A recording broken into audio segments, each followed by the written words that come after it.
CNN. A domestic assault could have been the catalyst of a Nova Scotia shooting rampage that left 22 people dead, the Royal Canadian Mounted Police said Friday. A police timeline indicates the 12-hour rampage began in the quiet town of Portapique on Cobequid Bay Saturday, when the gunman assaulted his longtime girlfriend, according to Nova Scotia RCMP Superintendent Darren Campbell. The woman escaped and hid in the woods after an assault that very well could have been the catalyst of the slaughter, Campbell told reporters. But investigators have not discounted the possibility of any pre-planning at this time, he added. The woman, who's still recovering from serious injuries, emerged from the woods several hours after the first shooting deaths. Campbell said she provided police key information about the gunman. Police said Gabriel Wortman, 51, led police on a miles-long manhunt across the Canadian province. He died after a confrontation with police. He was wearing a RCMP uniform and drove what appeared to be a police cruiser, according to Campbell. The girlfriend, who continues to cooperate in the investigation, told police in the early morning hours Sunday that he was armed with several weapons and ammunition. She also provided the details of his appearance and vehicle, Campbell said. Officers responding to the first 911 calls late Saturday came upon the bodies of 13 victims in Portapique, the superintendent said. Some were lying on the road. Some structures, including the gunman's properties, had been set ablaze. Police said Friday that Wortman shot at least 2 victims, one fatally, after pulling over their cars. Campbell said police initially believed the killings were confined to the area and ordered a lockdown. Officers also believed the gunman might have been in one of the burning strictures. You have to appreciate that they believed that they had that area contained, Campbell said.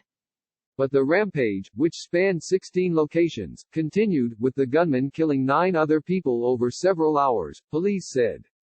The victims included RCMP Constable Heidi Stevenson, whose vehicle was involved in a head-on collision with the gunman's car. The suspect shot Stevenson and took her handgun and ammunition before killing a bystander, police said. He set both Stevenson's cruiser and his car on fire. Wortman knew and targeted some of his victims and randomly shot others, according to police.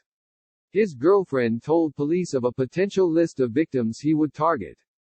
We identified other family members who could potentially be at risk, Campbell said. So we were contacting individuals we believed could have been on a list or were potentially at risk. Family and friends of the victims have said that an emergency alert by police could have prevented some deaths.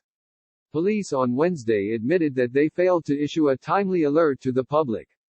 We hear the families of the victims full force, Campbell said Friday. They have every right to ask these questions and they have every right to be angry. Police have said that they learned about the gunman's attire and vehicle from a witness between 7 a.m. and 8 a.m. on Sunday. The formal process for issuing an alert was initiated, but it took several hours to make its way up the chain of command, police said. Nearly 3 hours later, an alert had still not been issued. I would not have let my wife leave, if I had that broadcast come across, that he was on the loose and he was driving an RCMP vehicle. Nick Beaton, whose wife, Kristen, was killed by the gunman, told CNN partner CBC. Prime Minister Justin Trudeau said the failure to issue an alert would be part of a larger investigation. I think there are many families grieving incredible losses right now who are asking themselves questions about how things could have been different, how they might have been able to be warned earlier, Trudeau said during a press conference Wednesday. Those are extremely important questions that I know will be addressed through the investigation's conclusions. RCMP said the gunman appeared to have acted alone. He did not have a license to own or operate a firearm, though police said that is still being investigated.